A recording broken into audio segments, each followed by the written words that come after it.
introduce us. Okay. Okay. Hi. Welcome to Wrestling Made Me Cry.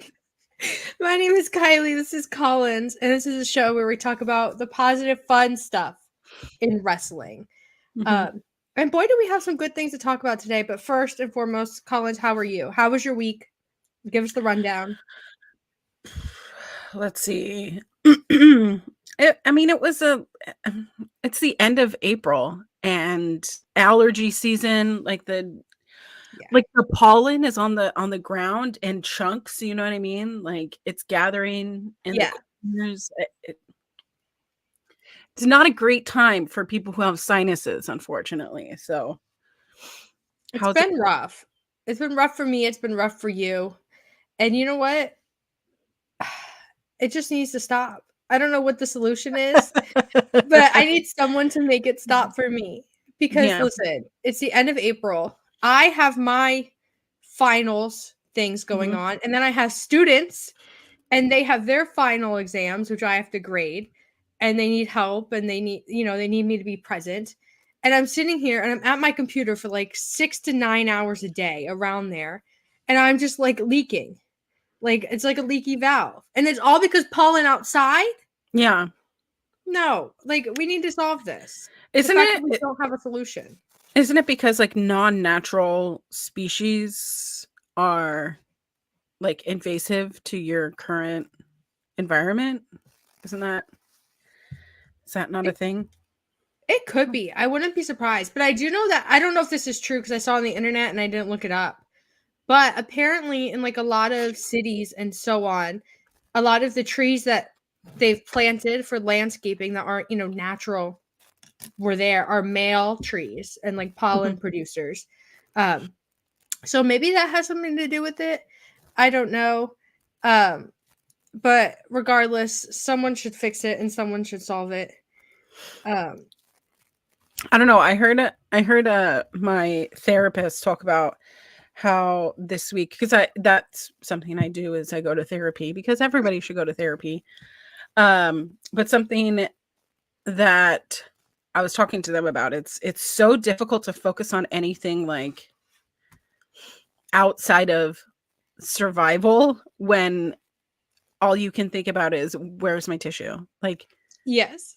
Oh no, I blew my nose and now I can't hear. I need Yes.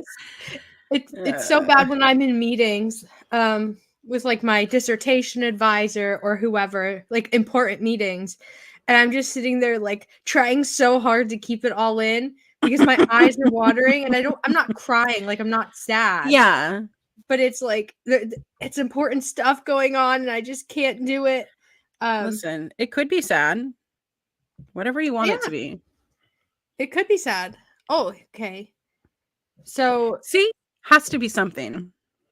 So B-Dog in the chat says, in the Americas, the U.S. Forest Service got rid of a lot of female trees because the amount of pine cones there were.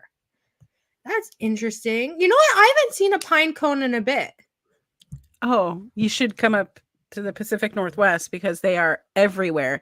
My dogs pick them up on their walk all the time. You got to start a collection. When I was growing up, we had a lot of pine cones and stuff like that. Oh my God. Guess Jason says, are pine cones tree babies? I guess they are. And I guess it makes sense. Like, isn't the seed for the pine tree inside of the pine cone to make the new pine tree? Well, that's why you don't see pine cones, because you don't live where there's pine trees, correct? Well, no, when I was growing up, we had a lot. Like my elementary school, we had a lot, but I guess they're just not there anymore. They probably got torn down for housing developments, like everything in Florida. But yeah, they hold the seed pod apparently. So I guess the pine cone is like the fruit of the pine tree.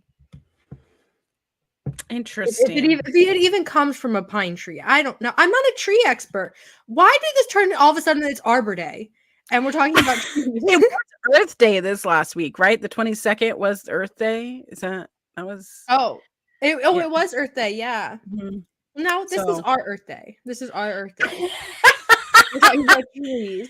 Every day is Earth Day to us. Oh my gosh. I do have to say, I I always try to challenge myself with like Earth Day and trying to be more economically friendly and how I can reduce my plastics, like things that I self-evaluate. Nobody's telling me to do this.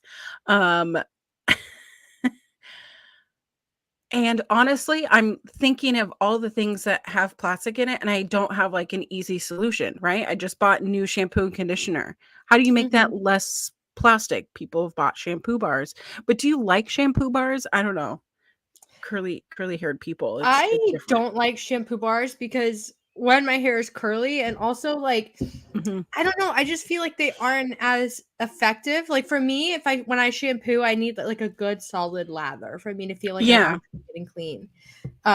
So that's one of the things where like I'm willing to compromise on my plastic intake. I've never tried a conditioner bar, so those might be good. I don't know. I don't know. But some things I think we're just accustomed to having things a certain way. And then, but I do try to, like you said, I do try to limit my plastic use or like single use plastics, because someone once told me, and it kind of blew my mind, but they were like, everything made out of plastic that's ever been made still exists because it doesn't break down. And I was like, kidding me? I was like, oh, yeah. No, shampoo bars are totally real, Jason. Go Yeah, on they're Amazon. totally real. You can look them up.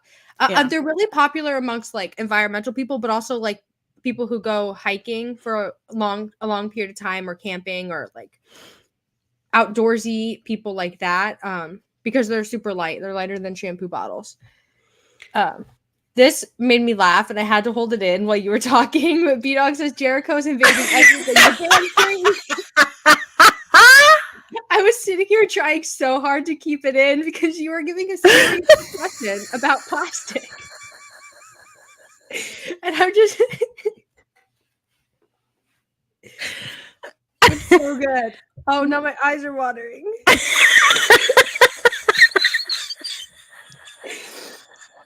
Jericho is solely responsible for the death of all pine trees.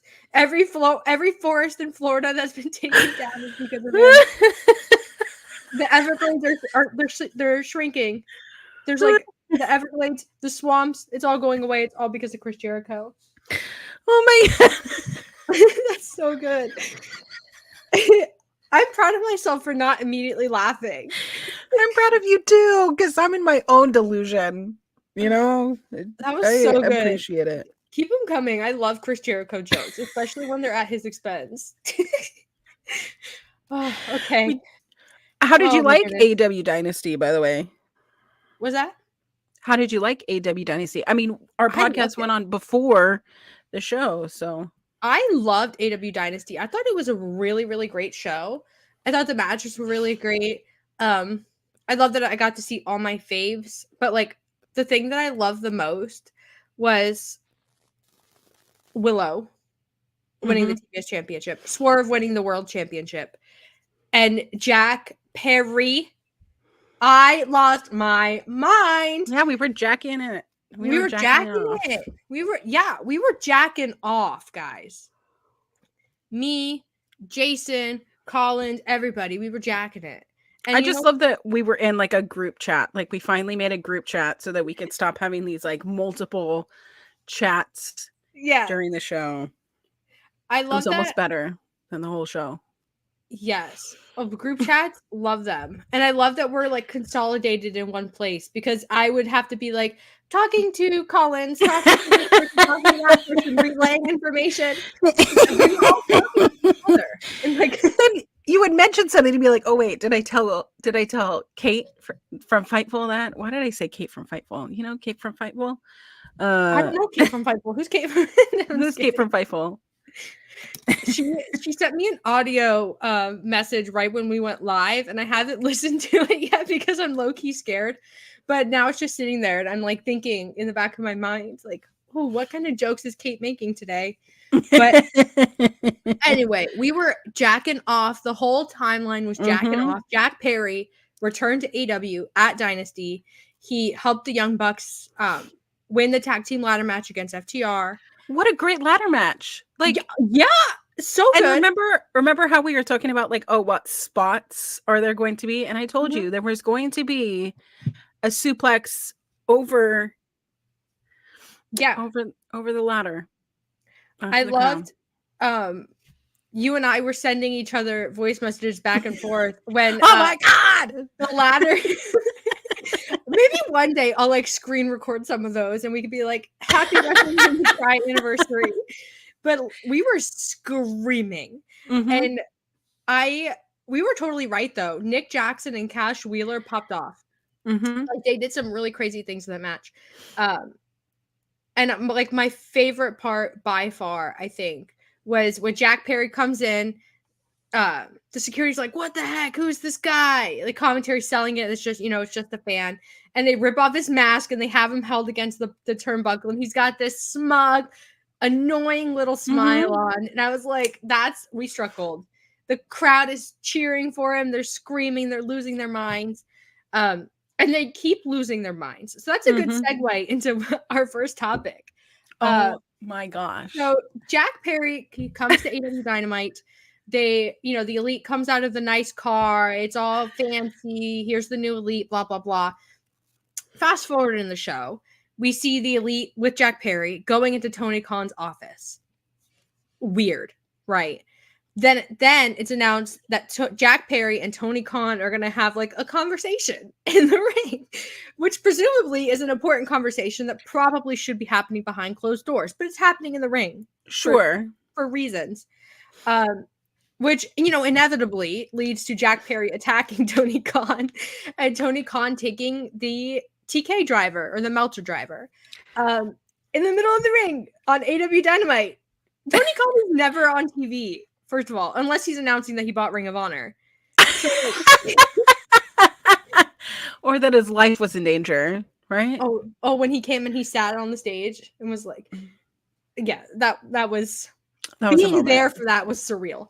But Jack Perry and the Elite take out Tony Khan. And something that was super funny, two things actually. A bunch of people come out, they're like, oh my god, Tony Khan. Chris Statlander's on the stage with this massive smile on her face. It's so funny. And then Tony Khan's dad is walking around so confused, like so mad. And first of all, why is Tony Khan's dad there? He's never been a character in the AEW universe. I know. How would you know who he is unless you know outside of wrestling? Like, I don't know. His face in this picture, he was just, I think, more confused than anything else. Oh, you can really see it. Like, he's looking at Bryce like, hello? So I have to say, so usually when I haven't like posted on Instagram or Facebook in a while, my parents are like, are you still alive? I'm like, okay, let me just post like, hey, this is what's going on in my life right now. I posted like a selfie of me crying and then a picture of Shad Khan. And my dad was like, is he dead? No. There were other pictures to just like there was a Jack Perry face, like all the things, and I'm like, my parents are so far removed. Like, it was so good, like meme material forever. I just we have a super chat from Jackie who says, "Happy Wrestling Made Me Cry Day to you, lovelies. It's always so good to see Jackie. Jackie, we gotta get you on here one day. Yeah, cry with us. I'll text you. We'll figure it out." Jason says Statlander was in a Paul London moment. It was so funny because she's just there smiling, as happy as could be. I think it was Alex Reynolds is by her, like so concerned, like what's going on, and she's just living in the moment. These are the times that I wish that like all of my friends could experience the things that we see on TV live together at the same time, because I'm watching on the West Coast feed, right? Yeah. So I'd already seen like things on Twitter. So I kind of like, I'm a little bit upset that I spoiled it for myself. but I so wish that I could have just been crying. And it was better than Twitter. Like, if you haven't seen it, go watch it. Because I'm cry laughing. Like, to the point that like tears are streaming down my face. I will show you.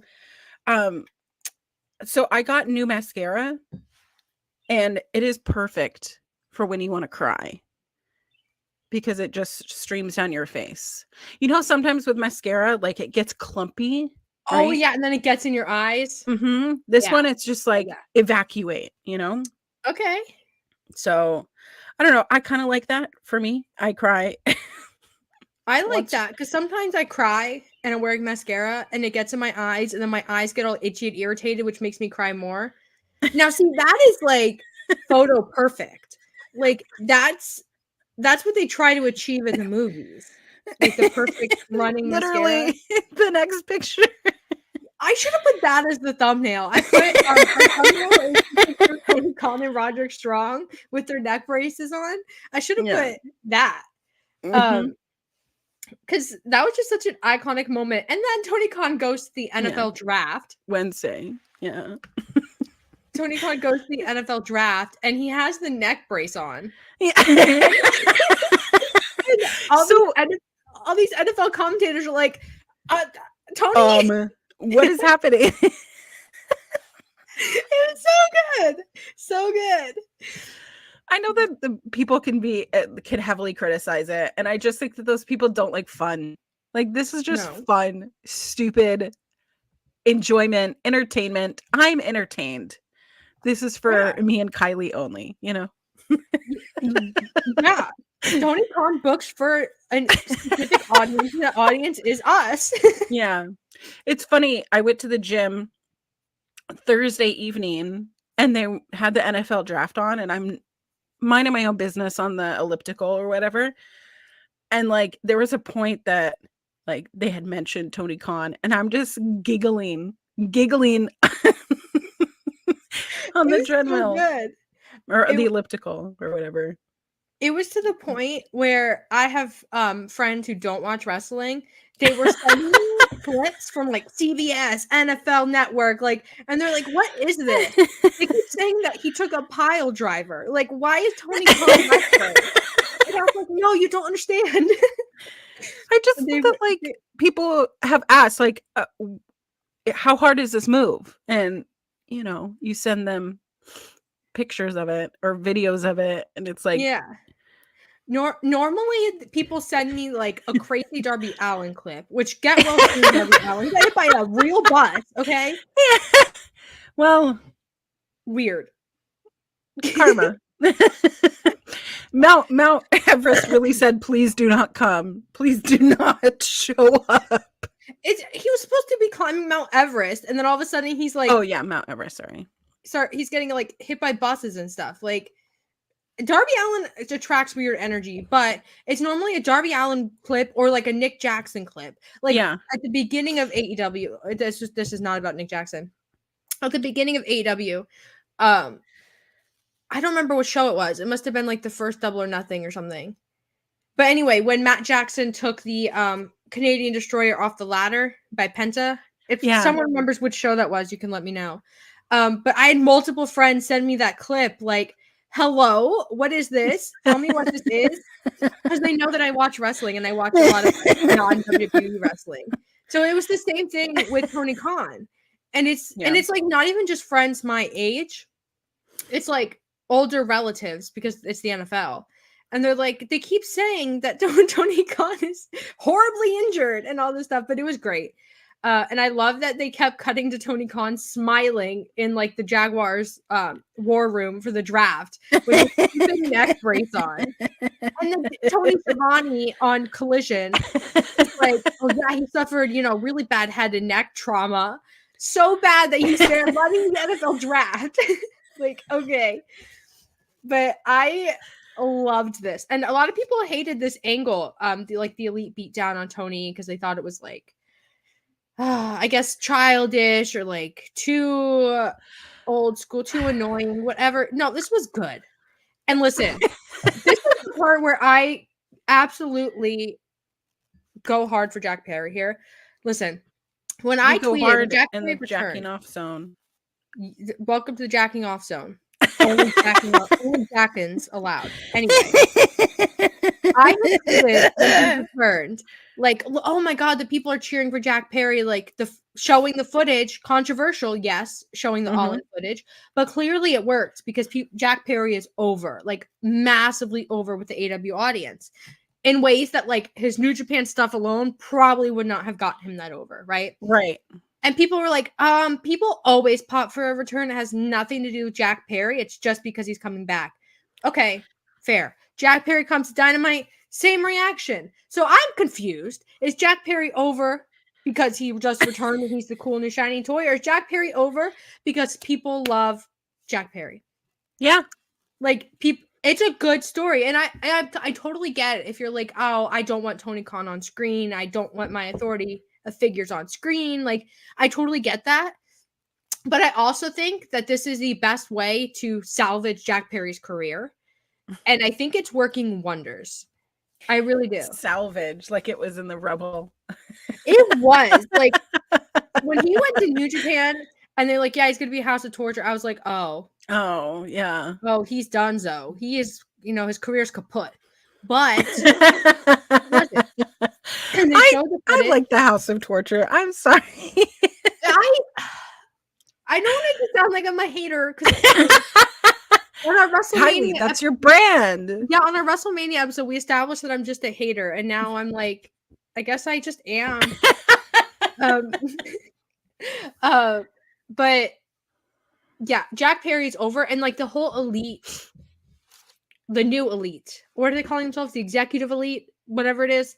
Anyway, they are massively over, and I am so excited about it because the Young Bucks doing their like Evie Petty, like weird HR stuff backstage. It was fun and it was a good time.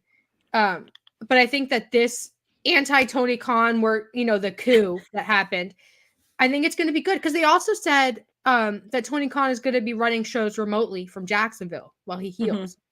So I really do think that Matt and Nick Jackson are going to walk into the truck, like pull the plug on his Zoom meeting or whatever, and like run the show by themselves. It's going to be That's so good. Oh my gosh. I no notes. I mean, here's the thing. I was seeing people like post Eric Bischoff, like his criticism of it or whatever, and I was seeing it. I don't care what old white men think about wrestling. That entertains me because this was for the girlies. You know what I mean? Like, and when I say the girlies, I mean that is not gender specific. I mean baby it's a girlies. genre of person. Yeah, it is not old white men. And I don't know. That's the most exciting part of wrestling, is wrestling that upsets old white men who also cannot differentiate gimmicks. Facts. Cheers. Also, like sometimes things in wrestling are just not going to be for you, right? So like this elite stuff might not be for you, but also the stuff that's for like old white men, like Chris Jericho versus Hook, that's not for me, right? Yeah, that's not for me either. That's not for most people. That's for a very specific genre. But like you get to have that. So like we get to have Jack Perry and we get to jack it. Well, that's what I love about wrestling, and for every promotion, and I know that we're going to talk about even WWE today, is that not everything on every show is for one type of person. There is something there for everyone. And speaking of Uncle Howdy, Uncle Howdy is not. We're not going to forget. You're coming. Nobody forgot about Uncle Howdy. We're just edging on our way. Edging for Uncle Howdy? Okay. We need to move on from Uncle Howdy. That was crazy. Uncle Howdy, nobody forgot about you. I'm sorry if you thought we did. I'm sorry, Uncle Howdy. No, you did not forget. No, you didn't forget. How could you forget? Forgot. There are QR codes. and things to decode. Listen, the last WWE show I went to, Uncle Howdy was there. So, listen, we've been edging for like years. Chat, do you forget that your Auntie Collins gimmick in the local wrestling world was the auntie that makes inappropriate comments? It's a little bit too sauced, you know? Oh my goodness. Listen, if you edge to Uncle Howdy, that's your business. That is my business. Thank you. I don't judge. I don't judge any of that. I advocate for anyone who wants to edge to anything. Yes. But I will judge you. Yeah. And you can judge me. That's fine. I just won't. I'll judge you on Twitter where I'm free to be. Someone DM'd me the other day, not to completely derail the show, and they're like, "Why isn't your Twitter monetized?" And I was like, "Oh, because I really don't like. I don't do that." And they were like, "Yeah, but you have some like banger hater tweets, and like you would make money on Twitter." And I'm like, "I'm not here to make money on Twitter. This is genuinely who I am." People think this is a gimmick. What, that 2 cents, 3 pennies? I'm excited when they remove all the engagement farmers on Twitter. I'm excited to see how many people get absolutely yoinked out of my followers. Because I can't go through all my followers and get rid of them all myself. They just show up again. But anyway, back to Tony Khan and Jack in it. I love that picture. It's like the elite or the executive elite standing over Tony Khan's body because he was out for the count. He was done. He was selling that while the show went off air. Like, yeah, an absolute stud. And you know what? Because Tony Khan hasn't been on TV that much, this felt like super, super impactful for me. And I'm excited about it. I'm excited because Tony Khan's not going to be at the shows. Quotes around that. I'm excited to see the elite like wreak havoc. And AEW has so many stories right now. Not to be that person. Not to be like, where's the stories? But AEW has so many stories right now that I'm like so super invested in. It's like, it's the elite, it's best friends, it's Diana and Thunder Rosa, it's Tony Storm and Mariah. Oh my gosh. It's Willow and Mercedes. Ooh. It's everything, just not Chris Jericho. I love Mercedes. I know people are like, they're being weird about her only doing promos and her match isn't for, another month or so, but like, she's a star. I love her. Oh my God, Collins, Kenny Omega's coming back next week. Oh my gosh, more How edgy. did we forget? Kenny Omega. He's coming back to week when he's not there. Kenny Omega. I am so excited. We're going to cry and we're going to talk about it next week. I have a feeling though that he's going to appear and get beat up. So he's healthy enough to get beat up. He, on his Twitch stream, which if you don't watch his Twitch streams, you really should because they are hilarious. On his Twitch stream, he went on this thing that was like, someone asked about his health. And he was like, basically that he's in a good spot. Like he feels like he's in better shape than a lot of other guys, which is like a big step from where he was last week where he was like, yeah, I don't know if I'm ever going to wrestle again, guys. He's such a drama queen. And he shows up this week and he's like, yeah, actually, like, if this is as good as it gets, like, I'm pretty good. Yeah, jeez. So to be Kenny Omega and just have, like, a flawless body that does whatever I want it to do, like, thanks, Kenny. But no, Kenny Omega's coming back next week. And they announced he was coming back because apparently, Kenny said on his Twitch stream, the arena in Winnipeg announced that he was going to be there before he had committed to being there. They just said, yeah, Kenny's coming. We're going to gaslight Kenny Omega into Yeah. I wish I had those kind of balls to be like, yeah, Kenny's coming back. No Let's sell some tickets. If he shows up, he doesn't love you anymore. And apparently Kenny Omega said his family in Winnipeg saw the arena advertising it, and they were like, "You're coming to Winnipeg and you didn't tell us." So then he's like, "I guess I have to go to Winnipeg." I'm so excited, but what I'm most excited for is one, I think we're gonna get Kenny and the Executive Elite on screen, because you remember they fired Kenny from the Elite. Sure. So I think there's gonna be some kind of confrontation there, and also I'm 100% looking forward to Winnipeg booing the hometown kid, Chris Jericho. Winnipeg, if you're listening, the entire city of Winnipeg, listen to me. Boo that him. shit-eating grin, like in that match graphic. I am so sick of Chris Jericho, and I don't want to. We keep talking about him. Come on. Well, Jason in the chat just talking about Jericho beating Shibata. Like, of course I'm gonna. I mean, he's technically from New York, so. Mike says Kenny and the Motor City Machine Guns. Listen. Oh, SJ says I'm from Winnipeg and I'm listening.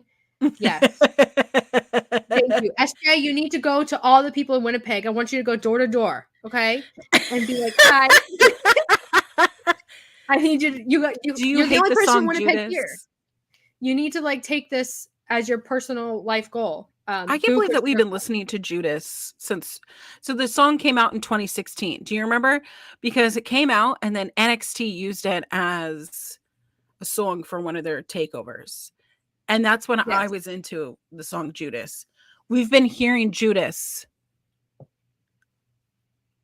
since 2016. 8 years. Yeah.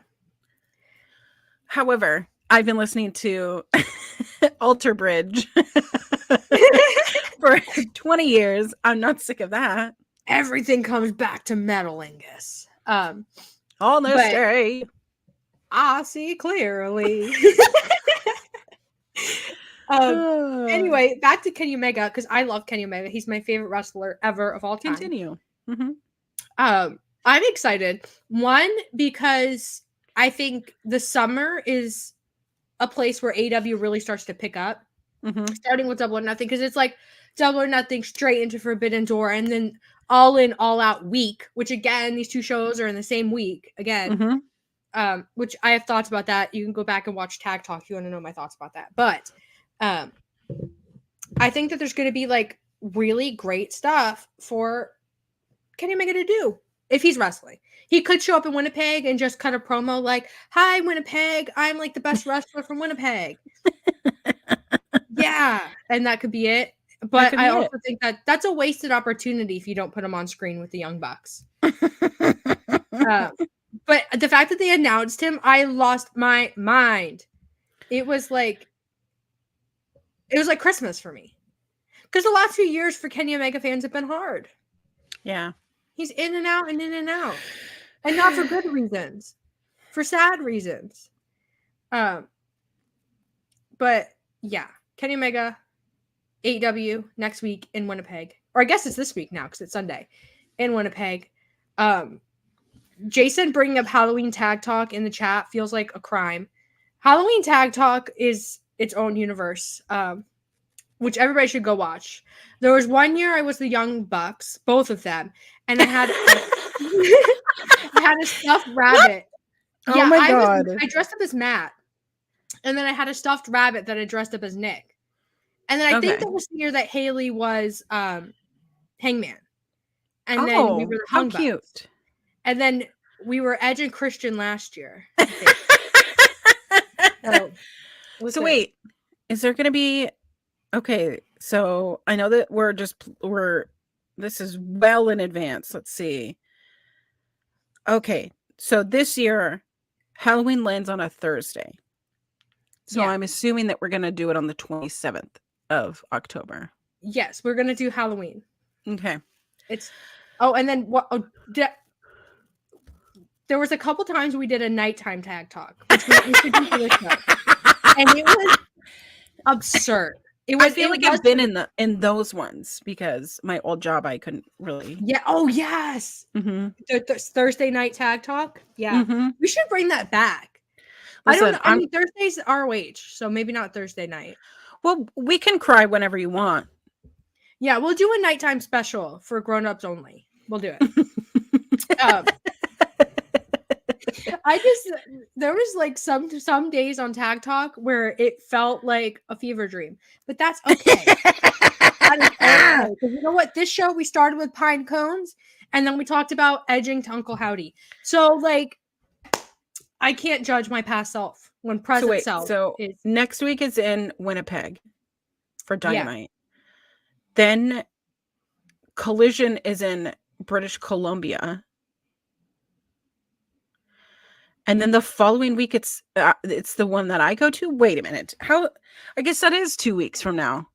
Oh my gosh, I'm going to Dynamite in 2 weeks. That's weird. Oh my goodness. You got to be our man on the inside. You got to like the crowd. Be like, wow, look at this empty arena.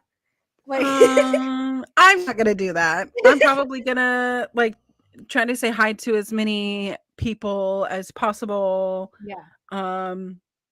I will be cheering on the people I like, and then using the bathroom if Chris Jericho comes on. Yeah. I'm gonna try to find so people. I'm not gonna say their names, but the people that I only get to see when AEW is in town. So yes. Yeah, cheers. Those people. Cheers to that. Cheers to that. Cheers. What are you drinking? Well, this is empty. It was coffee. It was like a caramel latte situation. And then I just have water. Because my allergies, my throat this week. Yeah, my throat is going crazy with these allergies. But AEW hasn't been in my hometown in ages. And I'm really mad about it. But anyway. I mean, if you wanted to drive like what, 4 hours? 5 hours to Jacksonville? It's during rush hour? I did a lot of Daly's Place shows during the pandemic and then that kind of era. And Jacksonville is just not a city that I like. Tell us more. First of all, okay, well, yeah. If you're from Jacksonville and you like Jacksonville, you can like Jacksonville. Like, I'm not shaming you for that. And I love Daly's Place. But Jacksonville is a city that is a little under the weather, I would say. What do you mean by under the weather? It's like they're unwell? They're unwell. Yeah. First of all, there's like nothing in Jacksonville except for Daly's Place. But Hassan says, someone on X told me the girls don't like Hangman. The girls love Hangman. Yeah, we love Hangman. I don't know what you're talking about. So, and also William Hastings is on Twitter talking about sausage and pies. So, shout out William Hastings, the real William Hastings. That's a historian joke that no one's gonna get except for me and Collins, I think. Yeah. But anyway, let's talk about us, the collegiate astute ones. Yeah. People forget sometimes that I'm actually like smart. And they talk to me on Twitter like I'm just another inbred hick. Like I'm just a redneck, which I am. I'm from the South. And sometimes I have a Southern accent. But you know what? I cover it up. And you know what else? I'm getting a PhD. So. I mean, it's also with the same regard. I do not act like book smart at all because I act like a buffoon on the internet. But they also wouldn't know that I have 2 bachelor's degrees. So yeah, we're highly educated. Highly educated. Highly educated. That's. I don't know how I graduated. Although I say that, and I'm like, oh, I graduated summa cum laude. So I was very smart.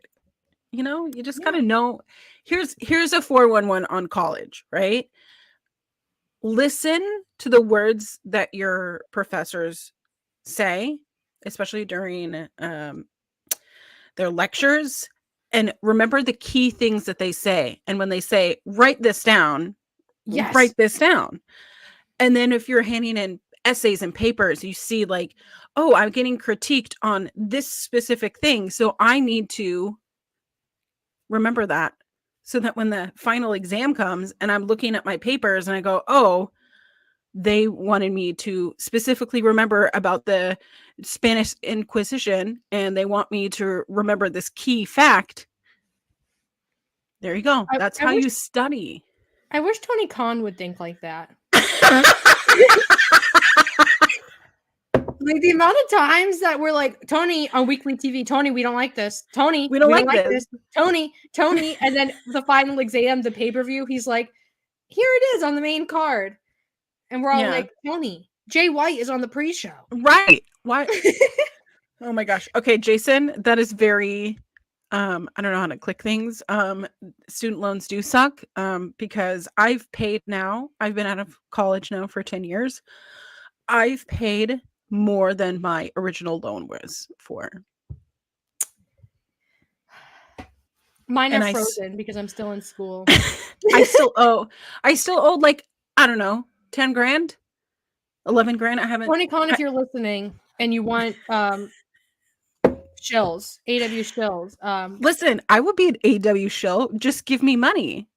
Just pay off my student loans, pay off Colin's student loans, and we're set. Listen, I'll be a seat filler forever. You want me to be a seat filler and I'll be loud? I would be a fantastic professional seat filler because like if you've been to an award show or you've been to like a music thing or whatever, they do hand out, it's called a guest list. Yeah, put me on the list. I'm on the guest list, right? But here's the thing. If you've worked shows or you've been like, hey, I have a friend who's a promoter and they need people to sit in this section. And when people get up and out of their seats, they do it a lot for like the plays and stuff, the whatever happens at the Paramount. So sometimes it's a lot of fun. It is kind of inconsistent. Like you're not like continuously sitting in one seat, like you're filtering around. Yeah. Right. But if there's like a comedian who's in town who's filming a special, they don't want like holes in the audience. So if there are people who are within the shot that are getting up to go use a bathroom, I've sat down and sat there, and you sit there for like 20 minutes, you get up and you go to another area. It's kind of fun. Listen, moral of the story is if you don't want to go to college, be a professional teacher. And you get to have, listen, it sounds like a fun job to me, but we need to talk about best friends. Okay, that match in the parking lot. So good. Now them against Proud and Powerful, what, 2 years ago? Right? 3 years ago? 2 or 3 around there, yeah. That was like, okay. I've seen a lot of parking lot brawls in my day. If you've watched NXT, you've watched a lot of parking lot brawls. That's just it. Yeah. I didn't think anything could get better than 2 tag teams having it out. I don't understand how they filled up so much brutality, so much violence in it with just themselves, Mm-hmm. And the blood on the white rental vehicle. The rental vehicle. Well, they said that the one time we splurge on a rental, it's like, the logistics of those kinds of things, right? They go to a scrapyard and they see cars that are, not worth fixing up or, they're for a discounted rate. Those are the cars that they put in there, right? So yeah. I loved the street fight. I also loved, sorry, I was pulling up the picture so I could show you. Chuck Taylor was wearing a Dustin and Greg Forever shirt. Which is a little bit heartbreaking. But anyway, so the story of this. Share the lore for those who don't know. In case you haven't been watching. Basically, and this has been a story that's been like literally 2 years in the making. And I'm not even joking. Back when Wheeler Yuta was still part of Best Friends, this story started, okay? So Trent came back from injury and he found that Wheeler Yuta had, or to Trent's mind, taken his place in Best Friends. And then Yuta, of course, switch sides to the Blackpool Combat Club, whatever, he's gone. And then Orange Cassidy starts getting like really, really successful. And Trent and Chuck Taylor are not. And Trent starts to feel a certain type of way about that because he feels like they're just the background dancers for Orange Cassidy, helping him win, hyping him up, blah, blah, blah. So he turns heel, but he turns heel on Orange Cassidy. He still wants Chuck Taylor, his best friend. He just wants to kick out Orange Cassidy. And then Chuck Taylor on Dynamite has to make a choice. Do you want your best friend, Trent Beretta, or do you want your other best friend, Orange Cassidy? And he picks Orange Cassidy, which leads us to the street fight. Which if you think about it, the story is high-key heartbreaking because best friends are an AEW original group, like a faction, and they've been in AEW since AEW Day One. And I think the breakup story is probably the best way to go for them. And it's also super, super sad because you can see throughout this whole street fight that Chuck Taylor does not want to be there doing this. He's like he's mad at Trent that it got to that point, and I think you can see that he's mad and like the level of violence that he exerts. But also, like, I think to him, it's very much like, this makes no sense. Why are we here doing this? Like, we should just be a group together and figure it out from there. Like, we didn't need to do this.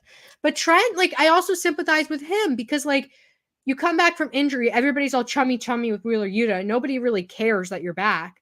And then all of a sudden, you and your best friend you've worked for years in this place to win the tag titles and you haven't, but Orange Cassidy wins like 1 million titles in a row. And I would feel a certain type of way too. Yeah. And like Jason said, Chuck did finally say shit on TV. So that's another long-term story. AEW doesn't tell stories. But yeah. I mean, they don't. Also, Chuck did say shit on television. So we finally got that is a story, like a little joke that Chuck Taylor's had since like the first Dynamite on TNT.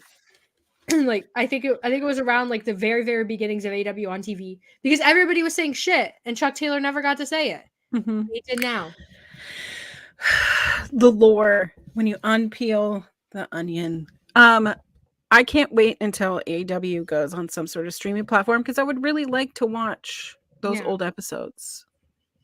I would too. And I think, and I mean, I don't know anything about TV rights negotiations or AEW situation or anything like that. But it does feel like that is something that they are working for or working towards. I don't know if it'll be like an AEW exclusive streaming service or if it'll be on like Max or like whatever it ends up being.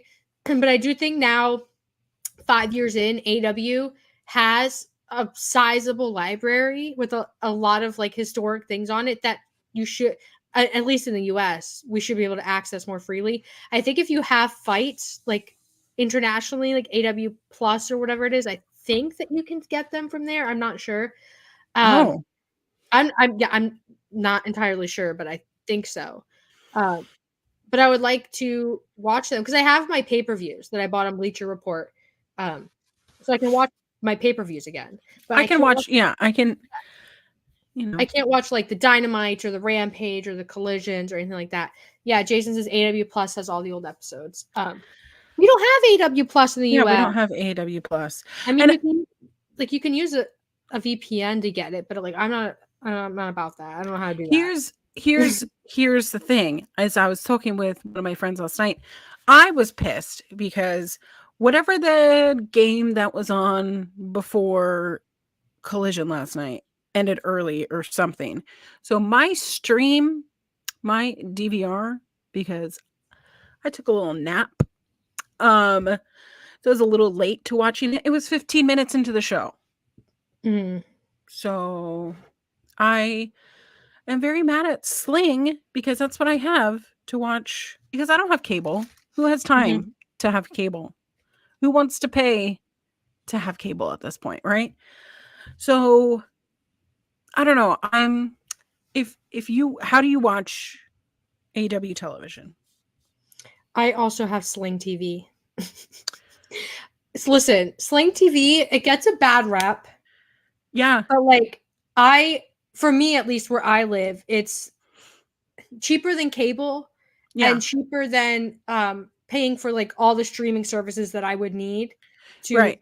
You know what I mean? So, well, for a long time I had Hulu Live, right? Yeah. And then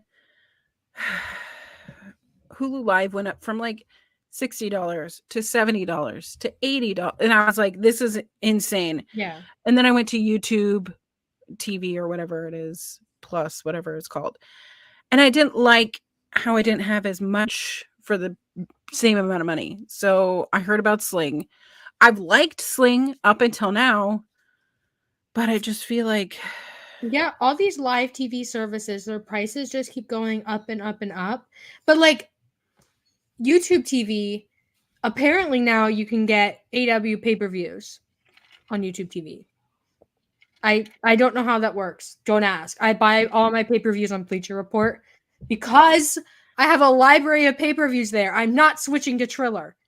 And my issue with Hulu is that because I travel so much, right, for my multiple jobs and, you know, whatever, I can't, like, it's like Netflix. I can only be in the same whatever IP address that I have it, or it's like they give you like 3 exceptions per year, and I'm like, I go to 3 different places like a month. Yeah.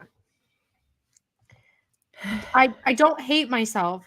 Listen, I have bought every AEW pay-per-view on Bleacher Report because that was the only option.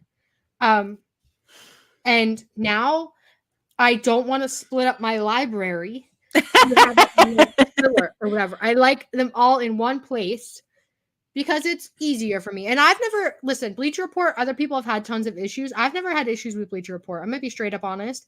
I think that's because Chris Mueller of Bleacher Report is my dad. So I think that I have like an inside man. we have to support. I do not care if they are cheaper on Triller with a VPN. I do not care. I have Bleacher Report because I want them all in one place. I do not want to have to go to Triller and then have to remember what's on Triller and what's on Bleacher Report, especially when I have no issues with Bleacher Report. It's not that serious. It is just Bleacher Report. And it's just my pay-per-view collection. All that being said, AEW streaming, when? Because listen, Collins, I have an idea. If AEW, their Dynamite library, ever moves to a streaming service, do you want to do an episode by episode watch along with me? Absolutely. And we can do it like a show. Absolutely. The moment we get to it's still in my brain. When Cody punched the glass door or whatever. With the inner circle behind it? Yes. I have a ticket. I will cry laugh. It's one of my favorite things to think about. Look up on the YouTubes. Absolutely. That'll be my favorite episode. That will be for me. Early AEW was just wild. Like I went back and I watched, speaking of my pay-per-view library, I went back and I watched the first All Out. So 2019. Yes. Yeah. First All Out 2019. Yeah. Because TV started okay. Yeah. And I was like, wow. Like, okay, in ring, AEW is much better now. Like the roster's much better. I don't think that you can really argue. But like the energy of the early pay-per-views is just unmatched. I think they're like kind of getting back there. Sure. But Corey in the chat says, as someone who missed every AEW pay-per-view until 2022, 2023, I'd love to have a streaming service to catch up and actually watch the matches that made AEW. Yeah. And I think that like there's a lot of early AEW that we've forgotten about because it's been 5 years, but there was some really good stuff. And like, I mean, you have Dark, like you could go back and watch Dark or in Dark Elevation, but it's not the same. Yeah, it's not the same. So the main event of All Out 2019 was Chris Jericho versus Adam Page, and that's where Jon Moxley comes out. And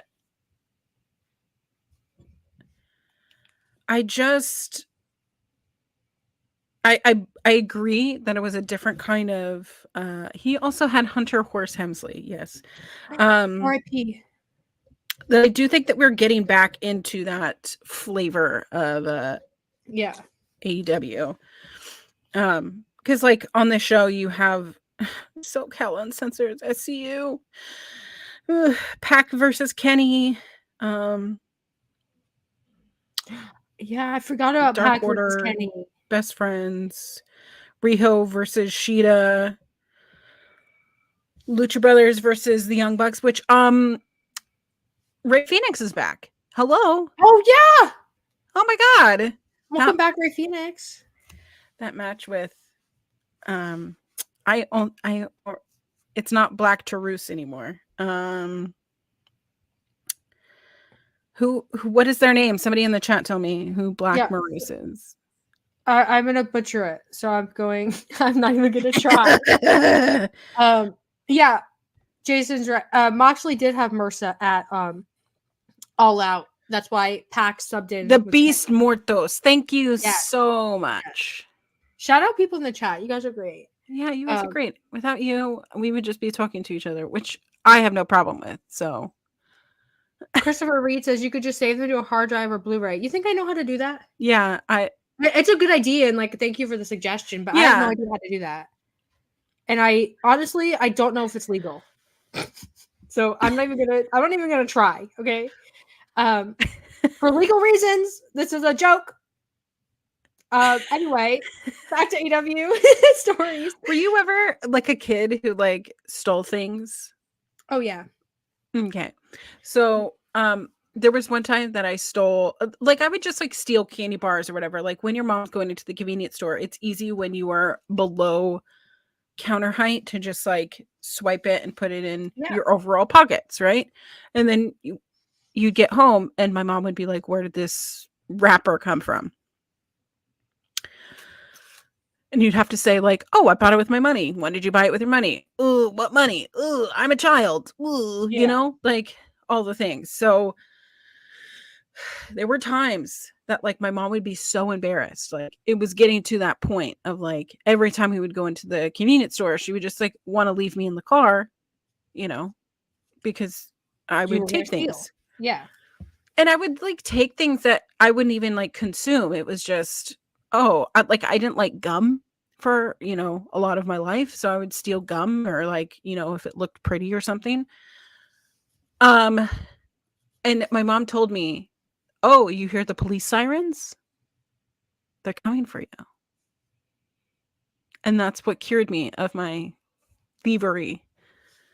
Because every time I heard the police sirens, and we lived on a Navy base, so you heard them all the time. Oh. Mm-hmm. For me, it was, we had a Publix grocery store, which if you're from the South, you know. And we would go into the Publix grocery store because it was like the only grocery store in our little city. We didn't have a Walmart or anything like that. And they used to have giant bins of candy, like you could buy candy in bulk. And my dad would be like, okay, I'm going to go shop. Like, bye. And we would go steal from those candy bins, which we didn't have to do. Because Publix still does this, by the way. If you're a kid and you go to the bakery, you can get a free cookie. I love that. Yeah, they still do that. And like we could have done that. But we chose instead from the bulk. You could just like take a couple, right? That's like built into the price. It should be. But yeah, now they don't have the bulk candy bins at Publix anymore, and I'm pretty sure that's why. But yeah. Us stealing candy, it's the same as Chuck Taylor and Trent Beretta beating up cars. It's the same thing. But like, yeah. I'm not confessing to any more crimes live on Wrestling Made Me Cry. It's for legal reasons. All of that was a joke. It was a skit. Yeah, that was a skit. End scene. Thank you. End scene. Thank you. Thank you. Thank you. Let's talk about Becky Lynch because we haven't gotten to Becky Lynch at all. And I want to give her flowers. Okay, did you see the video of the little girl that when Becky, after she won the championship, she went into the crowd and there was just a little girl that was like, ah, it's Becky. And then Becky just like signs everything that she's holding or something. I love that. Yeah. I love that. It's really unfortunate that Rhea Ripley got injured because I think that's just like so devastating. Mm-hmm. But I love that they're like, okay, we need someone really stable and reliable. Pull out Becky. Yeah. Becky, it's your time to shine. And I love that because it wasn't that long ago, if you think about it, where Becky was still like climbing up the ranks and people weren't taking her seriously. And I think about like the botched heel turn against Charlotte Flair and the Ronda Rousey stuff. And like, I love that we're now in a place where Becky's like the go-to. Like Becky is the stabilizer, like the respected veteran. Like I love that for Becky because I always was like of the 4 horsewomen. I always liked Becky. I thought maybe I just vibed with Becky more. Even steampunk Becky. I love steampunk Becky. Did you read her book? I didn't, not yet. Did you read her book? I did. Okay. It's very good. I don't have time to read books right now. I have time to listen to audiobooks since I spend 2.5 hours of my day in god awful traffic that we've talked about, where I'm like, guess how long it takes you to get home? Yeah. Guess how long it takes you to drive 15 miles? Crazy. Oh my gosh. But yeah, I consumed her book in about a week. And just listening to, because like she has a very relatable story. I mean, she basically went from being bullied about the way that she looks to wanting to change everything about her, kind of prove herself, got into a wrestling school before she was 18 and forged parent signatures. And like, that's what she wanted to do. And then she goes, is this all there is to life? Let me go figure out more. Okay, is this all? I'm going to go figure out more. I feel like a failure. I'm not fitting in with this. I'm going to go to college and then I'm going to do this. And like, I don't feel like I know where I fit in. And I felt like that my entire life. You know, I feel like I've tried so many different things in my life and I don't really know where I fit in. And that also is like part of my brain stuff, is that you often feel like I do not belong here, so I need to belong somewhere else. Like I need to try something else out so I feel like I belong. Yeah. And like a lot of her like coming into the man was her going, I don't belong here. And could you imagine 2018 WWE wrestling without Becky Lynch? I cannot. She's so synonymous with it. Yeah. But the entire time in the book, she's saying, I'm going to main event WrestleMania, and everybody laughing at her. And what do you know? She's one of the first women to main event WrestleMania. And I love that, like, part of the book, she talks about how Ronda came out at WrestleMania with Joan Jett. Charlotte came by helicopter, which they filmed before that, by the way. And it was just so over the top, which is just very Charlotte. But then she just came out herself. And I feel like a lot of people can relate to that of, I don't have all these things. I don't have the fame. I don't have the money. I just am going to be me. And I think it's a story that anyone can relate with. Also, I just love hearing the backstory of like her and Seth getting together, because I was at the SmackDown taping where she slaps Triple H. And in the book, she says that like that was like the first night that like they hooked up, and she was having to be so like hush hush, like after the show, like sneaking into his room and then sneaking out of his room, and like I just love that, like while she's at like the top of her game, she's having this like not affair, but you know, and it, like this like budding romance. It felt like it should have been like a romantic comedy of sorts, the way that she's talking about how, you know, they were getting together. Yeah. It's like one of those like Cher reads a lot of them, like the hockey romance books, like the athlete romance books. Like they're just silly little books, but like so cute. Yeah, it's like that. Exactly. I love Seth and Becky together because I think that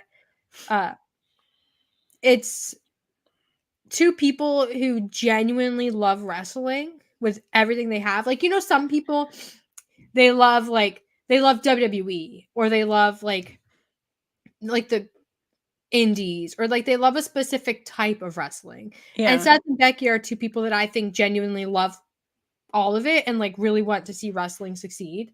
Right. Becky especially, because Becky, I think if there's no Becky in 2018, there's nothing in WWE, I think, that captures interest. Like, it's even if it was Ronda Charlotte, then if there's no Becky, then like, because Becky was so organically over. And it really, like, it sucks to see, like, 'cause she won the Battle Royal for the vacant women's title.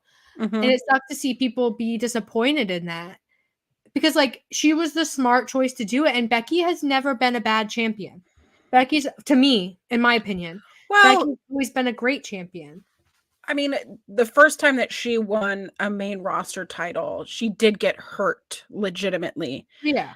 And they were going back and forth with wanting Alexa Bliss to be the champ or whatever on SmackDown, and then they did the whatever switcheroo.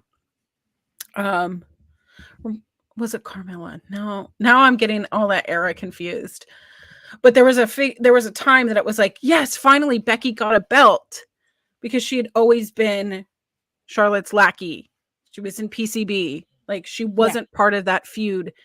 In WrestleMania, for, you know, when they changed the Divas title over to the women's title, she was in that triple threat with Charlotte, Sasha, and Becky. But Becky was there to eat the pin to set up, you know, Hell in a Cell later on. So it's like Becky has just been used as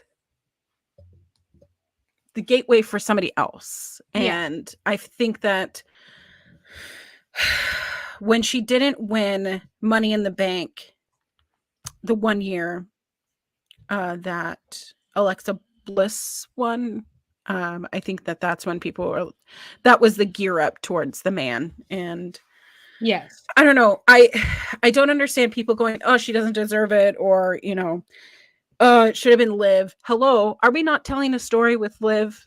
Are we not, like, is this not like parallel to every other hero story about how they've been knocked down? Like, can we not just build this story? Hello, are you listening? And I think that, like, for WWE, just logistically, it was important because Rhea Ripley's injury was so destabilizing, because they spent a long time like really building Rhea Ripley to be the face of the women's division. And that's like such a tremendous loss for her to be out with injury. So, like, I think having the vacant title be won through a battle royal, I get it. It's not for me. Like, I wouldn't have done that. Yeah. But I do think Becky was the right choice. I think Becky deserves it. So shout out Becky, first of all. And also, I love to see all of the 4 horsewomen like doing their own things, but also they're all at, in my opinion, like legend status. Like, I think 20 years from now, when we think of great wrestlers of the 20 teens and 2020s, they're all gonna be there. And I'm really excited for Mercedes versus Willow at Double or Nothing. I think that's gonna be so fun. I'm so excited. CEO. I have to ask you, though, not to divert from Becky too much, but I meant to ask you this earlier. Do you think that Chris Statlander turns on Willow at Double or Nothing? Yes. Okay. How do you think it goes down? What's your fantasy booking? I think Willow gets Willow gets Mercedes down to where she's going, okay, it's time for me to cover. And Chris slides into the ring, hits the ref. She's pinning Mercedes. 1, 2, there's no ref. Willow gets up. Chris gets up. They look at each other in the eye. And then Chris just decks her. Yes. Heel Chris Statlander is going to be life-changing. I want it. Give it to me. I want it so bad. Because imagine heel Chris Statlander. And first of all. Okay. Okay. Okay. I would love to see heel Chris Statlander be like, Mercedes, you won this title because of me. I deserve a title shot. And I would love to see that story play out. And I also think that heel Chris Statlander against because the women's division has a lot of baby faces. I would love to see, and also Stardom, like the partnership with Stardom. Yeah, the partnership, yeah. It's been building, and Chris Statlander, if you're listening, if you aren't turning heel at Double or Nothing, I need you to. Call Tony, his neck is hurt. You won't have time to debate with you. Tony, I'm turning heel at Double or Nothing, and hang up. Just all you got to do. Go into business for yourself. Oh my God. I love it. I'm just inciting rebellion. Okay, but Chris Statlander's fit at Dynasty. Yes. I just love Chris Statlander.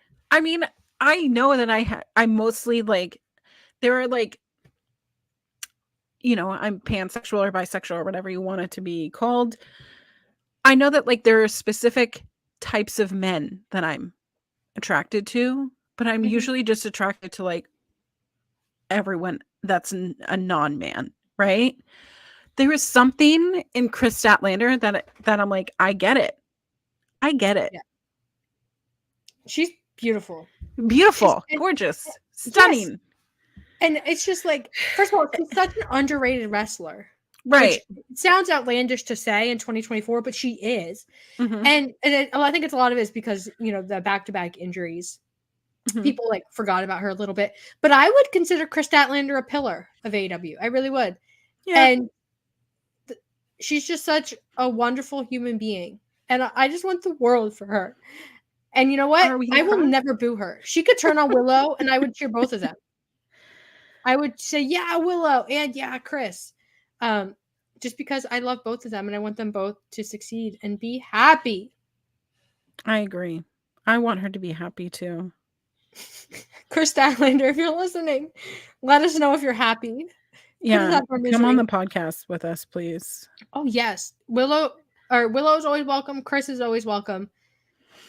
What they should tell us their opinions about. I need Kenny Omega to do more Twitch streams because he said something about Roman Reigns, where it's like people shouldn't criticize Roman Reigns because Roman Reigns is really good and all this stuff. Which true, I don't disagree. But I'm like, how does Kenny Omega, like the greatest wrestler probably ever, like how does he look at wrestlers today? Like I need to know. And nobody asks him in the interviews that he does, the rare interview that he does. Everybody's always like, Kenny, tell us about video games. Kenny, tell us about queer representation, which is important. Or like, Kenny, tell us about this thing. And he never gets to talk about just like, yeah, I saw Willa Ospreay versus Bryan Danielson. It was sick. Like that. So, Kenny, if you want to come on Wrestling Made Me Cry, open door for you as well. Open door. Yep. Open door. This is not a forbidden door. This is an open door. That's the open door to Wrestling our Made Me Cry, the open door. But did you have, Collins, on your agenda anything else you wanted to discuss today? So, in the world of indie wrestling, we had one of my favorite humans alive kind of retire from in-ring wrestling. That's Daniel Makabe. Their basically last match.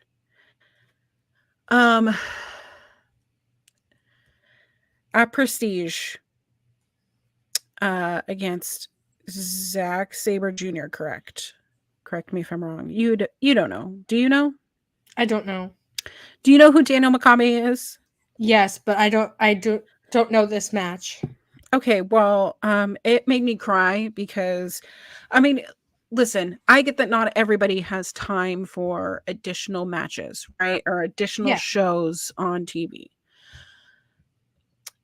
Prestige Wrestling is one of those things that I haven't been able to make it down to Portland yet, but I try to watch all the time on IWTV.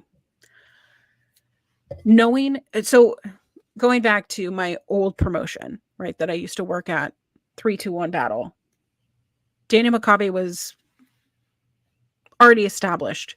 Mm-hmm. I've watched him wrestle. I've watched him wrestle every person that we all know can wrestle. Like Timothy Thatcher, who is not from the UK, apparently. I didn't know that. Anyways, that was like a 3 match bout for them. And it all culminated to that, which made me a huge Daniel Makabe fan. That's like 2016. You can go look it up on the YouTubes. Mm-hmm. It's free. But Daniel Makabe taught me how to get into the ring. He taught me what to do to take a bump. He is just so good at what he does because it just comes naturally to him. He, over time, I mean, he's been wrestling for like 20 something years. Over time, his body is just breaking down. And that's what happens with wrestlers, especially a lot of indie wrestlers. And it's a shame that he never got picked up by Ring of Honor, Impact, whatever to kind of start it. But if you want to watch a match and cry because both of these wrestlers just love wrestling, go watch that match.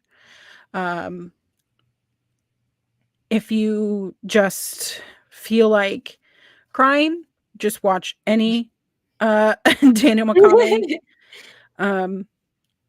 But he did I was trying to find the tweet.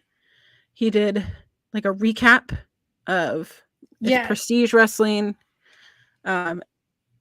immediately following his last match ever in Prestige Wrestling. Zack Sabre Jr. against Zack Sabre Jr. Daniel Makabe says goodbye and gives thanks to the fans in Portland. And what a way to go out. What a final match against Zack Sabre Jr. But also he is so highly respected by every wrestling person ever. So I don't know. I cried. That's kind of what made me cry rewatching it this week. And if you want to go watch it, you should. I'm going to retweet it so you can watch it too. So, but that's kind of all that made me cry. Dynamite made me cry. Yeah. Becky winning made me cry. Definitely. Definitely. It's been a busy week and a lot of haters will try to, shit on the things that you like, but that's what we're here for. We're here to bring all the things that we do love about wrestling, and we're excited. We're going into the summer of wrestling. There's so many things that are so exciting. I mean, yeah. How could you not? How could you not cry? It's such a crazy time. Isn't it wild to think that Dynasty was also this week? Doesn't that feel like a lifetime ago? Okay. Did you cry when Okada was wrestling? Is that just me? Yes. I cry every time I get to see Okada wrestle. Listen, I love Okada. Mm-hmm. And the first time I ever saw Okada live, wrestling, in person, mm-hmm. In the same building as me, was Forbidden Door. Which, mm-hmm. if you're from Tag Talk, you know the story, but I'm going to tell it again because I think it's funny. I think Collins will think it's me and a bunch of my friends, we were like, we're going to go to Forbidden Doors, the first Forbidden Door. We're going to make the trip. All wrestling fans. My younger sister, her best friend, does not watch wrestling, has no clue who any of these people are. But she's like, I'll tag along for fun. Oh, okay. So she's going to her first wrestling show, period, ever, is Forbidden Door. And so we go, like, we had to make a whole PowerPoint to catch her up on the lore or whatever. She's caught up. I think it is wild to think that, looking at the card for Forbidden Door, that this woman got to see Okada wrestle live, and she had no idea the moment she was witnessing how, like, impactful that was for Okada to be wrestling in AEW, or Forbidden Door, but in AEW, in North America, like, on a pay-per-view, and she's just there, like, having the time of her life, and it's Okada. I just think, oh my God, I think it's crazy. She's been now she's been to Forbidden Door. She's been to All Out 2022, I think. I think also All Out 2023. And then I think she went to a Full Gear with just me and my sister. Like, the whole big group didn't go. But yeah, she goes to wrestling shows and she loves them. I love that. Yeah. That's so pure. Yeah, but, like, she doesn't watch wrestling weekly. So she comes to the show and she's just, sometimes she'll sit next to me and crowd will be chanting something and she'll just be like, what are they chanting? Oh my God. There's one time where Claudio was doing the swings and he was swinging. I don't even remember who he was swinging. And the crowd was going 1, 2, 3. And she just looks at me and she goes, why are they counting? Come on. But no, that's I love incredible. Her. I'd love to meet this person. You probably will at some point. We'll probably get her to another show because she just, like, loves to do it. Okay. I was just about to tell you a story about something that happened in Newark, but I'll tell you after the show. But yes, I don't know where I was going with that. Okay, we have. Oh, you asked me if I cried when I saw Okada. Yes, I cried. Also cried when Willow won, and I cried when Swerve won, especially Swerve because Swerve was, like, so happy and so ecstatic. Oh, Kate's here. Okay. Kate says, I'm here briefly, and I've never been here under any other handle. We know for a fact that you were here under Fightful Wrestling with Sean Ross Sapp. So, lies. Lies. Also, that Will Ospreay match versus against Danielson. Yeah. And listen, I don't like an injury angle. Okay? I don't. Yeah. It's not great. And if you got swerved by it, if you believed it, you are also like me, who I believe everything. Yes. And I don't like being made fun of it. I don't like being made fun of it, so I kind of just, like, shut my mouth. But I was happy that people were telling me that, like, this is an angle, but also I know that wrestling hurts. I know that it's not, like, this is not gymnastics, ballet practice, you know? Like, yes. What if it was? And I think for Danielson, because it's Danielson and he has this injury history, but also because we're aware that this is his, retirement tour of matches, I think it adds to the stakes because one injury, first of all, there's this predisposition that you have that, like, Danielson has this history of head and neck injuries. He's prone to more, right? But it's also like one injury could cut this entire retirement tour off and he's just gone because he's already established that he is wrapping it up. Someone is going to make Birdie a heel because at this point, Birdie needs to learn how to share her father. She's a child. I can't make her a heel. I knew him first.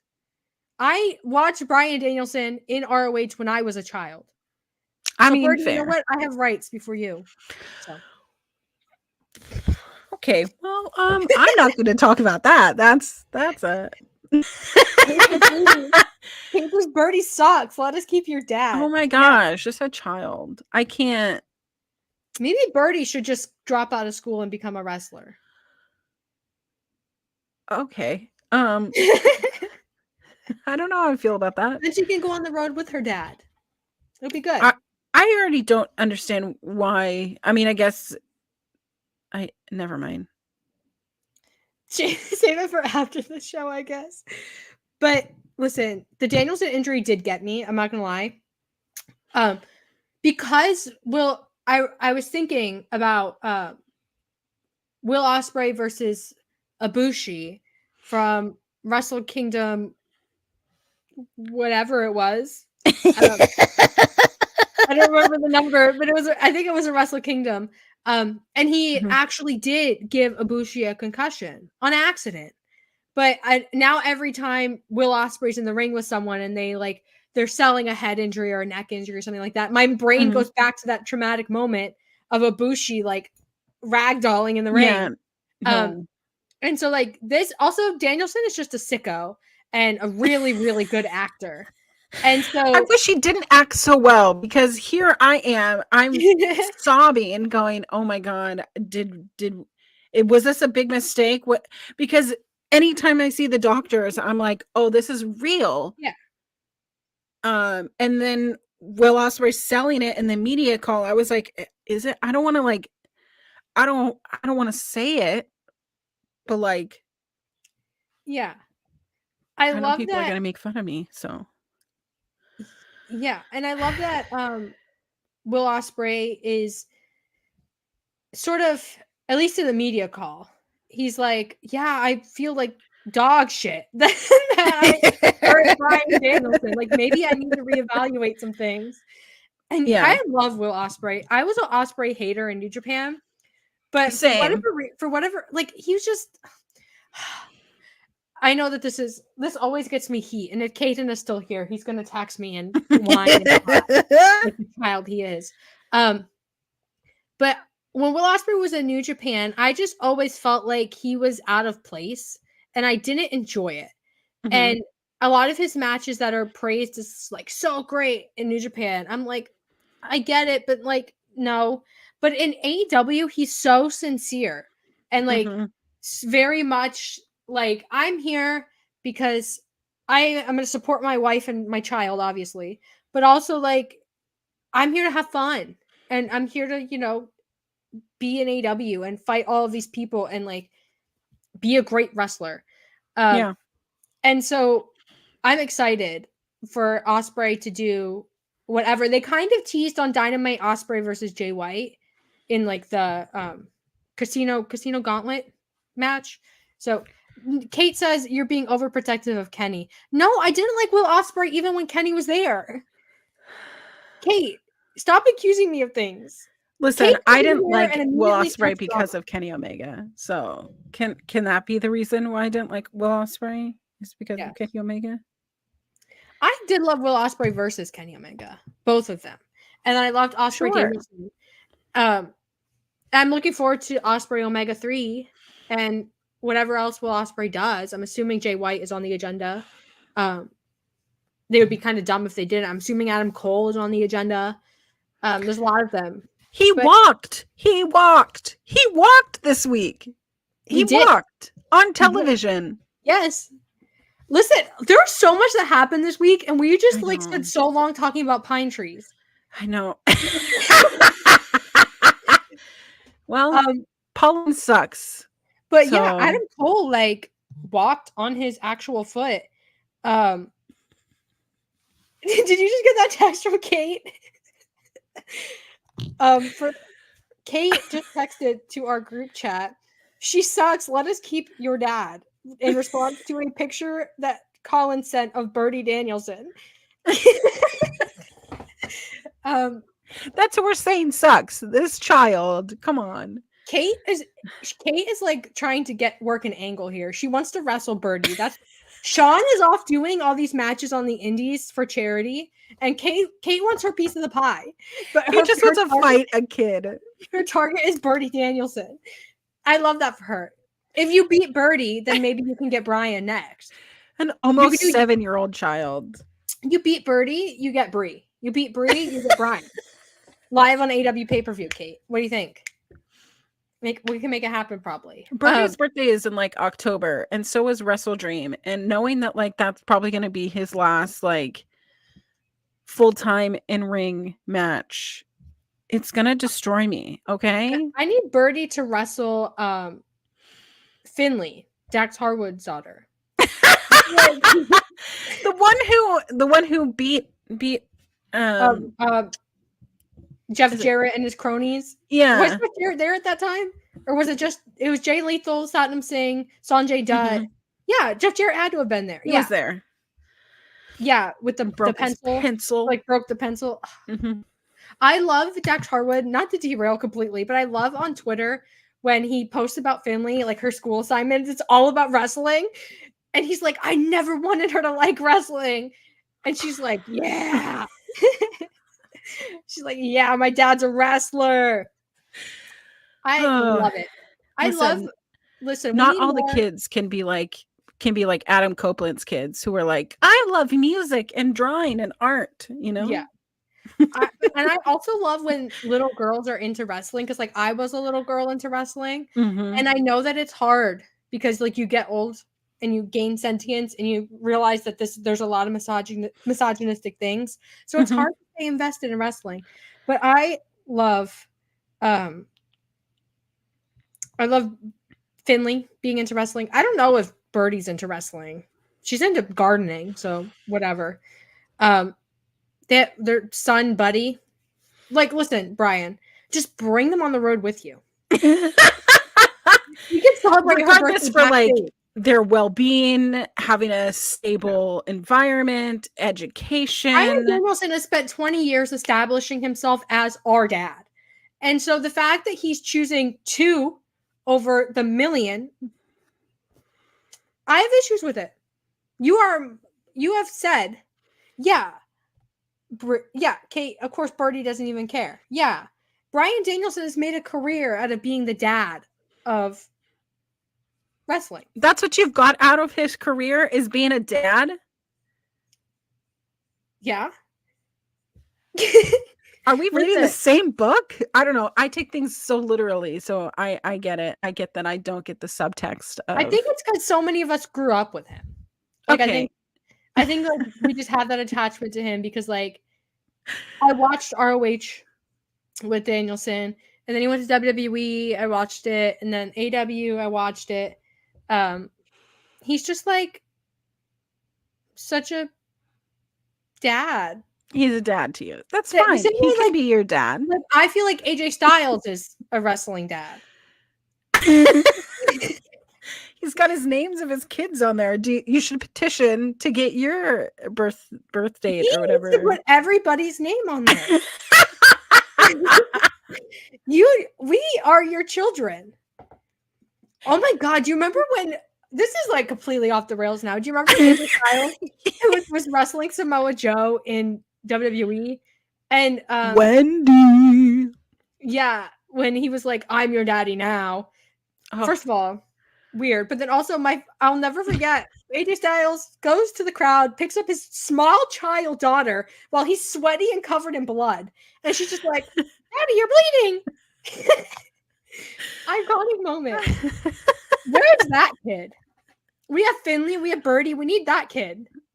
Oh my gosh, that's asking a lot. Like girl faction.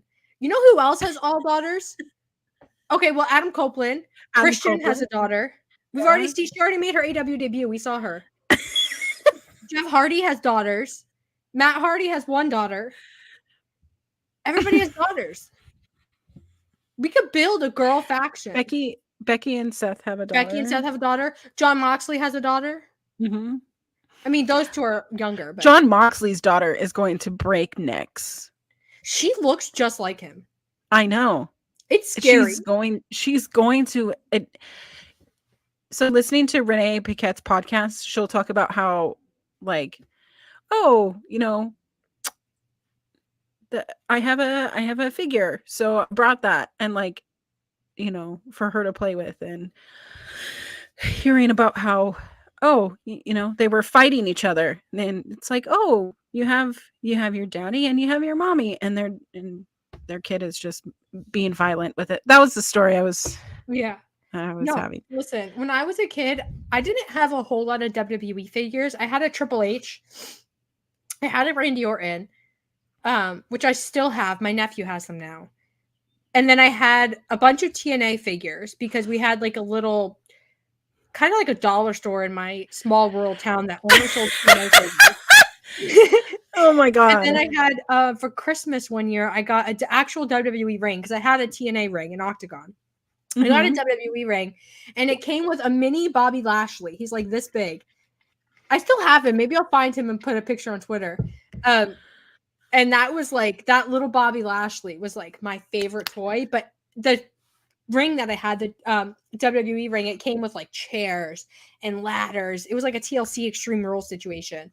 And I would just Bobby Lashley, the little teeny tiny Bobby Lashley, just would get walloped by my full size Triple H and my full size Randy and my full size Sting all the time, just absolutely destroyed. So I relate to that. Also, when I was a kid, we tried a lot of wrestling moves, so maybe that's like wasn't the. We had a beanbag, and we did a lot. We also just beat the lights out of each other all the time. Me and my sisters. I think I've talked about that before, but yeah. But anyway, back to Bryan Danielson. It's going to be so sad when he retires, but I think if we bully him enough and we're sad enough, he will take mercy on his children and come back. Okay, we just need to put Aubrey in the front again, so that she can cry. They have to do that. Oh my goodness, what if she is the ref for his last match? Oh wow. Okay. What if the main event is Swerve versus Danielson with Aubrey as? I'm gonna cry. Well, I'm hoping that I get really good seats for that show. Yeah, we're gonna have to be there. But anyway. I'm not crying preemptively. You're gonna be crying for months. I'm not ready for Danielson to be gone. Stop it. This is okay, we'll change the subject. Something else about Dynasty that I liked was I really liked that Julia Hart lost, and then they did that back. No, there's more. I really like the backstage segment of giant Brody King coming up to her with his jacket, I think it was. Oh yeah, the backstage. And he's like, it's time to rebuild. And he's like the little dad. I loved that because the rest of House of Black, goodbye. But those two. Oh my gosh. House of Black has not done anything for me in a year. And I think it's because Julia and Brody King have sort of like risen in the ranks of the Rightfully House of Black. So. Rightfully so, but also like I think in fan perception of popularity, I think that those two have really risen in the ranks. And like Buddy's okay. Buddy, he's talented and he's there, but I really don't know why Buddy hasn't been given more promos or like spaces to be a character or whatever, but that's none of my business. I don't know why. But Malachi, like, he's just been kind of plateauing, and like I'm just not. To me, House of Black is Julia and Sky Blue and Brody, and I would love to see them rebrand. It's like you could keep the name House of Black, or you could be like the House of Heart or Coven of Heart or whatever, the Heart Coven. And I would love it to be like a women forward faction, because like we haven't had one since the Outcasts, and like women's factions in AEW have been like a little bit problematic. Nightmare Collective comes to mind. But I would love that. That's what I would do. But that's one thing that I did love is that little behind the scenes little meetup between Brody and Julia. I agree. Oh my gosh. I'm not crying. You're crying. Today it's just been emotional, man. It's been a day. We can wrap this up if you want. You can go cry about Bryan Danielson. Oh my God. Stop for, saying what I'm going to do, And give your final thoughts and your plugs then. We just need a cry meter here too. Come on. It's been a week. It has been a week of a lot of crying. But Let's see. Do we have a card of what is going to be this next week? Oh, I went to the wrong application. Let me open this. You mean on Dynamite? Yeah, what is Dynamite going to be? Kenny Omega? Yeah, we know that. Oh my god, I'm going to cry so much. We will learn who will challenge Swerve Strickland at Double or Nothing. Adam Copeland versus one of the members of the House of Black. If you guys want to listen to Adam Copeland rarely does podcasts, rarely does interviews. He did one for AEW Restricted. Whatever you feel about the people that run the AEW Restricted, I do not give a fuck. I think that you should go. I'm sorry, I just said I don't give a fuck. Sorry, I don't mean to be that rude. He rarely does interviews, so I think that you should go listen to that one, because nothing makes you more excited about someone actually doing what they want to do in wrestling than Adam Copeland talking about his life after to be. Oh my god, get out. You know what my husband said that was grounds for divorce this week? What? He goes, I kind of like this. Yeah. What? Chris Jericho versus Shibata, where Chris Jericho will inevitably beat Shibata? Yeah. He goes, I like this version of Chris Jericho. Divorced. And I said, we're getting divorced. So I'm going to be single. This is for nobody. Except for your husband. It's for my husband. It's for my husband. My ring light is kind of like ruining Chris Jericho's little face, but well, good, because smarmy little smile. He's like, but doesn't it look like a face that you put in like the face app or whatever, and you like give it a smile? You know what it reminds me of? That scene in The Shining where he breaks down the door and he puts his head in the door and he's like, "Here's Danny." That's what that looks like. Look, let me swipe that notification so y'all can see that before I put this on live. That's what that looks like. I don't like it. I don't like it. I love Shibata, and I would like Shibata to be here forever. That's my story. But Dynamite is going to be good, especially because Kenny Omega is going to be there. I've been so Kenny Omega deprived. I have. Oh, here.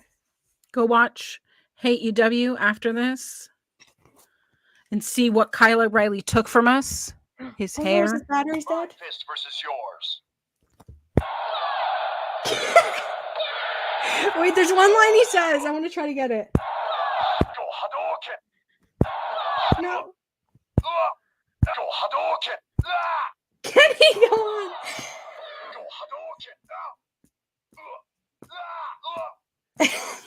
I can't get him to do it. But anyway. A Street Fighter reference, that nerd. Yeah, it's I don't know what they call this, but you're supposed to like play with it as though you're wrestling. So like it's pressure and like motion censored to make grunts and noises. And it's Kenny Omega's Street Fighter outfit. We have the figure, the Street Fighter figure. I don't have the Street Fighter one. I have the tag team pack, Kenny and Hangman, and then I have that one. I have OG Kenny. I have that one. Brawlin' Buddy. Look at Alexa in the chat. Thank you. I love this thing. Sorry, he's gonna grunt while I put him back on his shelf. But yeah. Okay, I think he's done. Kenny's gonna get injured somehow. He's not gonna come back.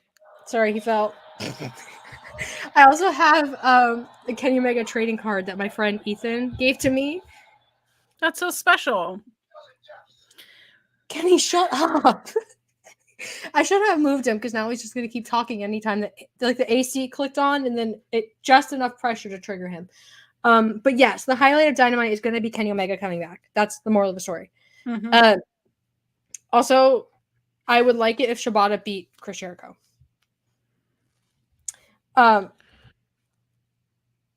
Kenny Omega is sadly getting his butt kicked on Wednesday. Danny EVPs. If they kick Kenny Omega's butt, I'm going to Winnipeg. I'm going to meet them at the airport and confront them face to face. Kylie, just show up in Seattle. I'll drive you to the venue when you show up. Outside. Like EVPs fight me. Yeah. I took the whole day off of work, so we'll be there. Mm-hmm. I'll be like banging on the gate. Let me in. No, for legal reasons, that's a joke. It is a joke. Don't sue me. We didn't even talk about Grizzly Young Veterans but it's because I didn't like the outcome of that. Me either. Anthony Bowen's singles run when? That's what I conclude. Anthony Bowen's in the Owen Hart tournament. When? Tony, are you listening? Tony? When are we announcing that? When are we announcing that Max Caster is suspended? Gone. Suspended.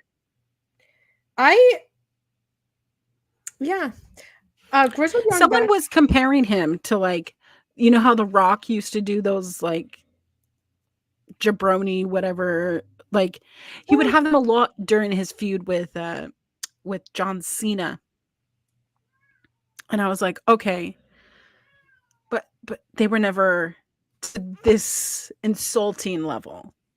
Yeah, and I think, like, for me, the big thing about Max Caster's raps now is that it is very, very, very, very clearly jokes about the Vince McMahon situation.